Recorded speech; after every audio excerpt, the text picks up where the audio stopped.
Absolutely useless. The words echoed through our upscale suburban home as my mother threw my college acceptance letter in my face. NYU? For finance? What a waste of money.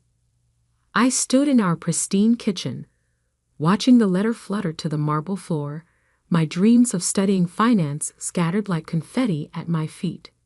At 18, I had thought getting into one of the best business schools in the country would finally make my parents proud. I was wrong. Emma. My father's cold voice cut through the air.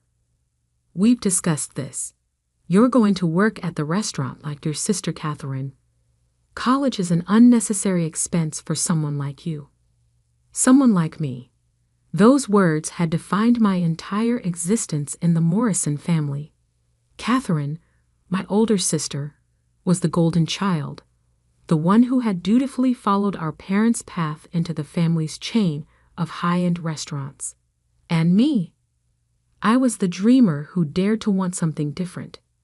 But I got a partial scholarship, I protested, picking up the crumpled letter. I've been saving from my part-time job. I can make this work. My mother laughed, that sharp, dismissive sound I'd grown to hate. Your little bookkeeping job at that tiny bank? Please. Catherine made more in tips last month than you make in a year. What they didn't know was that my little bookkeeping job at First Metro Bank had taught me more about finance than they could imagine. While they saw me filing papers and answering phones, I was absorbing everything about banking, investments, and the power of money. I'm going, I said quietly, but firmly, whether you support me or not. My father's face turned that dangerous shade of red I knew too well. If you walk out that door, don't expect any help from us. Ever. Richard, my mother touched his arm, her voice suddenly honey-sweet and poisonous. Maybe we're approaching this wrong. Emma, darling, think about it. Catherine is already managing 2 restaurants. In a few years, she could be running the whole chain. But you, what can you do with a finance degree? I looked at them both. Really looked at them. My mother in her designer clothes, my father with his expensive watch. Both of them so sure they knew what was best for everyone. They'd built their restaurant empire from nothing true, but they'd stopped growing, stopped learning, stopped seeing possibilities beyond their own narrow view of success. I can build something of my own, I answered. The slap came so fast, I didn't see it coming. My mother's hand left a stinging impression on my cheek. Ungrateful child, after everything we'd given you. Given me? I touched my burning face. What exactly have you given me except constant criticism and comparisons to Catherine? G-he-t-al-beauty. My mother screamed, her perfectly maintained facade cracking completely. If you're so sure you can make it on your own, then go. Don't come crawling back when you fail. My father stood silent, his face stone. Behind him, I saw Catherine in the doorway, watching with a mixture of shock and smug satisfaction. I walked upstairs to my room, pulled out the bag I'd packed weeks ago, just in case this day came, and grabbed the small lockbox where I had been storing my savings. 4 years of working every spare hour, saving every penny, preparing for this moment. When I came back downstairs, my mother was crying dramatically while my father comforted her. Catherine still stood in the doorway, now openly smirking. You'll regret this, she said softly as I passed. Nobody makes it without family backing them up. I paused at the front door, looking back at my so-called family one last time. You're wrong, and someday I'll prove it. That night, I checked into a small hotel near the bank where I worked. My manager, Mr. Harrison, had always seen something in me that my family missed. When I told him what happened, he didn't hesitate. The bank has a program, he said, for promising employees who want to further their education. Full tuition reimbursement in exchange for working here during school and 2 years after graduation. Are you interested? Was I interested? It was better than anything I had hoped for. Yes, I said firmly. I'm very interested. What my family didn't know, what they had never bothered to learn, was that I had already been taking online finance courses through the bank's training program. I had certifications in investment banking, risk management, and financial analysis. My little bookkeeping job had given me access to a world of knowledge they couldn't imagine. The next 4 years passed in a blur of classes, work, and relentless self-improvement. While Catherine posted photos of herself at restaurant openings and industry parties, I was learning how banks really worked, how money moved, how power was built. I graduated from NYU summa cum laude, with job offers from top investment firms. But I stayed at First Metro Bank, working my way up from department to department. I learned everything about bank operations, from loans to acquisitions. 10 years after my parents threw me out, I founded my own investment company, Phoenix Financial. We specialized in buying struggling banks, restructuring them, and turning them into profitable powerhouses. My family's name and their precious restaurants meant nothing in the world I now inhabited. 5 years after that, an opportunity arose that I couldn't resist.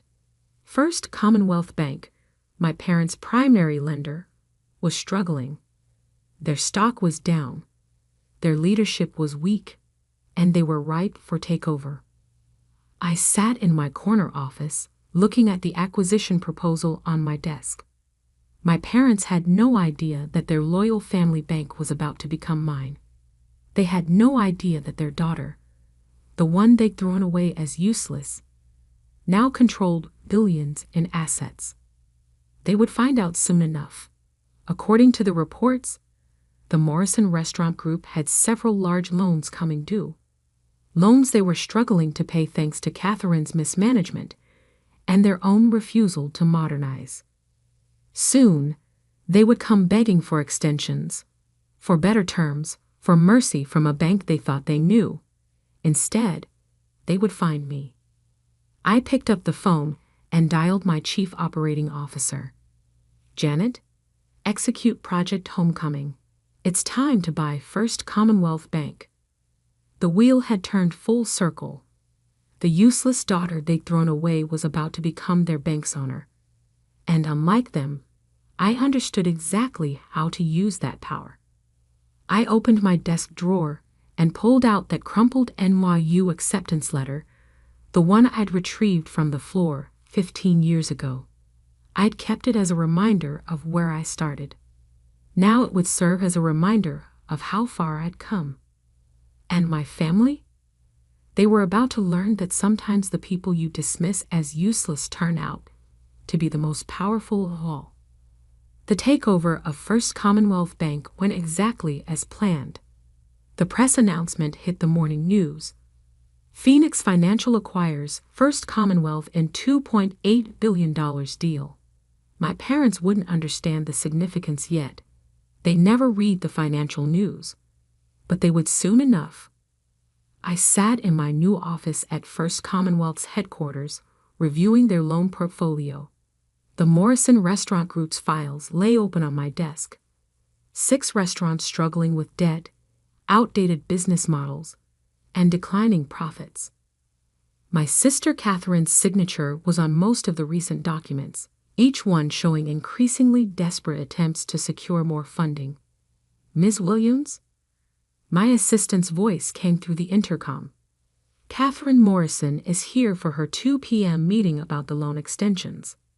I smiled, remembering my sister's last words to me 15 years ago. Send her in.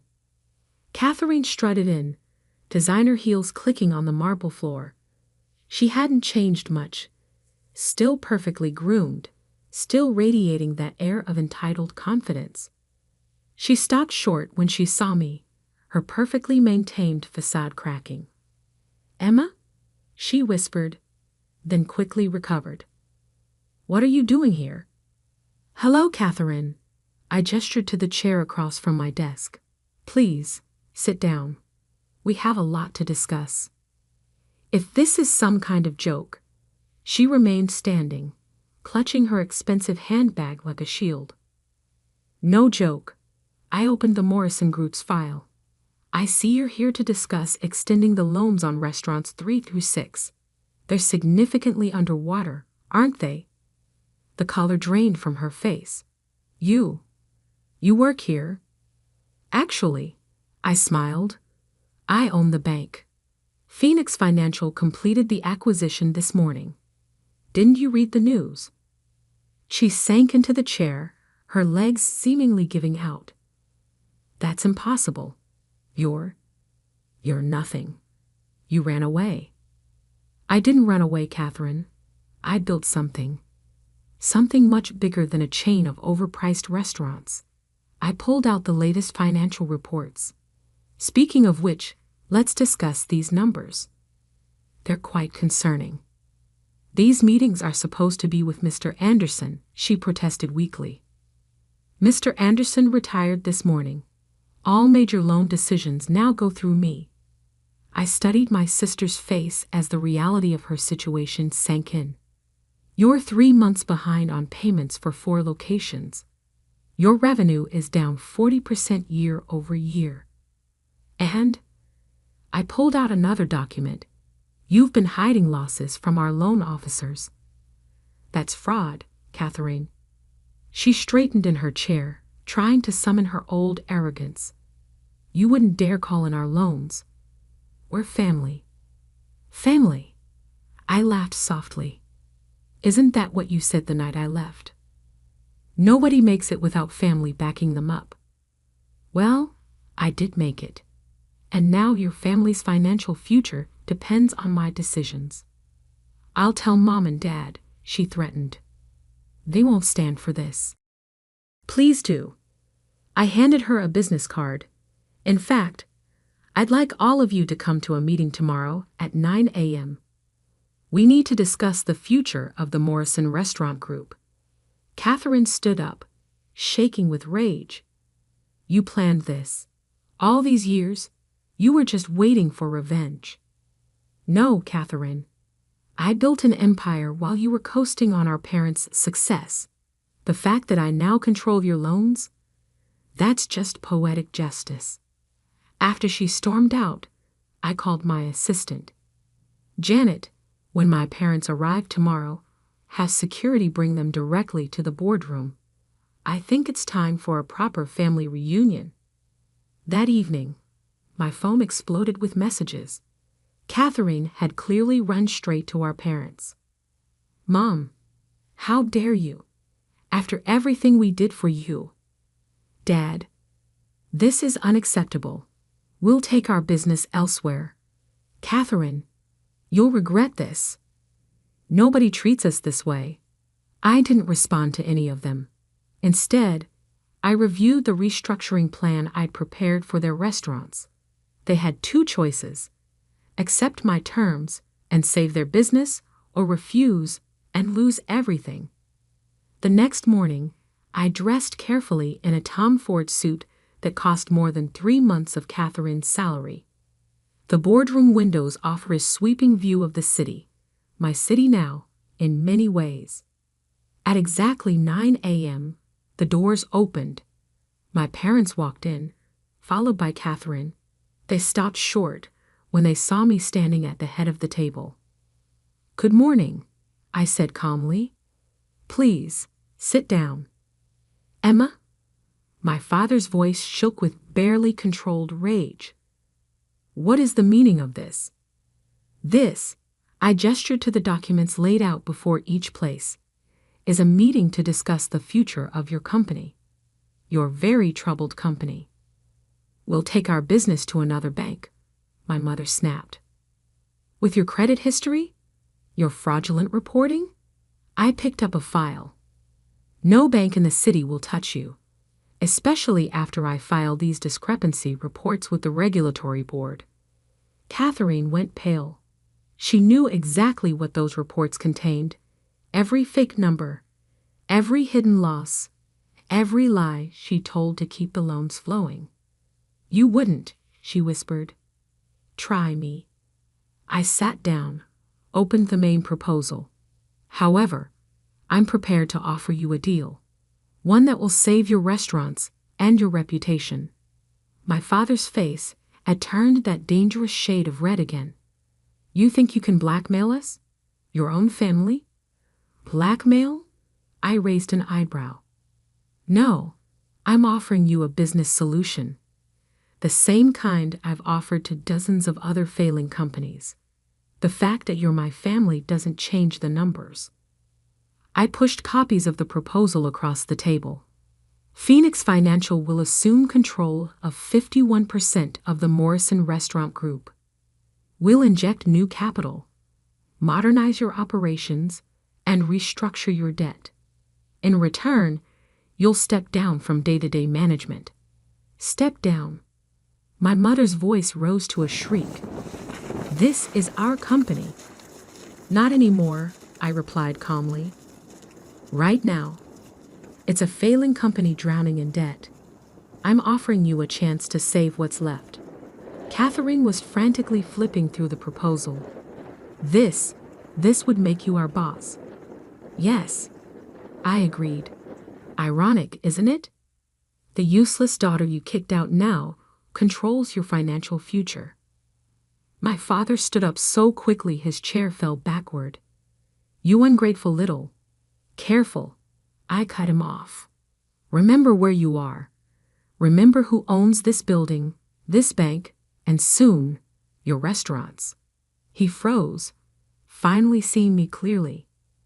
Not as his disappointing younger daughter, but as the powerful executive I'd become. "Why?" my mother asked, tears streaming down her face. "Why do this to us?" I stood up slowly, placed my hands on the table. "Because 15 years ago, you threw me away like I was nothing. You were so sure I would fail without your support. Instead, I built something greater than anything you could imagine." I walked to the window, looked out at the city. "Your choice is simple. Accept my offer and save your legacy, or refuse and lose everything. You have until the end of business today to decide." "You can't do this," Catherine protested weakly. I turned back to them, smiled coldly. "I already have. The papers are drawn up. The board is waiting for your response. The only question is whether you're smart enough to take the deal." As they sat there, staring at the documents that would change everything, I thought about that night 15 years ago. About the daughter they'd thrown away as useless. About how power shifts when you least expect it. "One more thing," I added as I walked to the door. "When you make your decision, remember this. I learned everything I know about business by watching you. The only difference is, I learned from your mistakes instead of repeating them." I left them there, surrounded by papers that proved just how far their useless daughter had come. The wheel had turned full circle, and now they had to choose. Accept my authority or lose everything they'd built. Either way, I had already won. They signed the papers at 4:59 p.m. I watched from my office as my father's hand trembled slightly, signing away control of the empire he built. My mother dabbed at her eyes with an expensive handkerchief while Catherine stared blankly at the wall, her perfect world completely shattered. "Congratulations," my lawyer said smoothly, gathering the documents. "Phoenix Financial is now the majority owner of the Morrison Restaurant Group." "What happens now?" my father asked, his voice hollow. I stood up from behind my desk. "Now we save your company, whether you like it or not." The next few weeks were a whirlwind of changes. I brought in my own management team to audit every aspect of the restaurant chain. the results were worse than even I had expected. They've been operating on an outdated business model for years, Janet reported, spreading spreadsheets across my desk. No online presence, no modern marketing, no adaptation to changing customer preferences. It's like they're stuck in 1995. Catherine's been hiding the real numbers, my CFO added. They're not just underwater, they're drowning. Without our intervention, they would have collapsed within 6 months. I nodded, unsurprised. My sister had always been better at appearances than actual management. Start the restructuring. Full modernization, complete menu overhaul, new marketing strategy, and schedule a full board meeting for next week. The board meeting was the first time I'd seen my family since they signed the papers. They sat at the far end of the table, looking small and defeated. Catherine had lost her designer polish. There were shadows under her eyes, and her clothes looked rumpled. The Morrison Restaurant Group is fundamentally sound, I began, standing at the head of the table. The brand has value, the locations are prime, and there's a loyal customer base. The problem isn't the business, it's how it's been run. I clicked through slides showing the changes we planned. Modern point-of-sale systems, updated menus focusing on local ingredients and current food trends, a robust online ordering platform, and a complete marketing overhaul. This isn't what our customers want, my father interrupted. They come to us for traditional. Your customers are leaving. I cut him off. Sales have dropped 40% in 3 years. The only thing keeping you afloat was Catherine's creative accounting, and that stops now. Catherine flinched. I was trying to save us. You were hiding the truth. I corrected her, just like you've all been doing for years. Well, that ends today. I laid out the new management structure. My team would handle operations, finance, and marketing. My family would retain ceremonial positions, the face of the brand, but with no real power. You're destroying everything we built, my mother whispered. No, I replied calmly. I'm saving it. You just can't see that yet. The changes weren't easy. My parents fought every modernization attempt. Catherine sulked in her new role as brand ambassador, stripped of any real authority. But slowly, inevitably, the numbers began to turn around. 3 months after the takeover, sales increased for the first time in years. 6 months in, we opened our first new location, a modern concept restaurant that blended the Morrison tradition with contemporary dining trends. It was an immediate success. 1 year to the day after I took control, I called another family meeting. This time in the flagship restaurant, after hours. The numbers speak for themselves, I said, handing out the latest reports. Revenue is up 60%. Customer satisfaction has increased by 45%. The Morrison Restaurant Group is not just surviving, it's thriving. My father studied the reports with grudging admiration. Even he couldn't deny the turnaround. Why? Catherine asked suddenly. Why save us at all? You could have let us fail, after how we treated you. I walked to the window, looked out at the city lights. Because success isn't about revenge. It's about proving something to yourself, not others. We were wrong, my mother said quietly. It was the first time I'd ever heard her admit a mistake. About you, about everything. I turned back to them. Yes, you were. But that's not why I did this. Then why? My father asked. Because 15 years ago, you threw away a daughter you thought was useless. Instead of destroying me, it made me stronger. I built something bigger than you could imagine. And now, I smiled slightly. Now I'm teaching you how to build something too. Catherine stood up, straightened her shoulders. Teach me. At our surprised looks, she continued. I mean it. Everything I thought I knew about business was wrong. I want to learn. Really learn, not just pretend. I studied my sister, seeing something new in her eyes, humility, and maybe a spark of real ambition. Okay, I said finally. Be in my office tomorrow at 8 a.m. We'll start with basic financial analysis, real numbers this time, not creative accounting. Over the next few months, something unexpected happened. As the business transformed, so did my family. Catherine threw herself into learning, showing a genuine talent for marketing when she wasn't trying to fake success. My father, freed from day-to-day management, became a valuable brand ambassador, telling the story of our restaurant's evolution. Even my mother found a role, using her social connections to build partnerships with local suppliers and charities. 1 year and 6 months after the takeover, we sat in my office for a different kind of meeting. The board has reviewed your performance, I told them. Based on the results, we're prepared to adjust the management structure. You're giving us back control?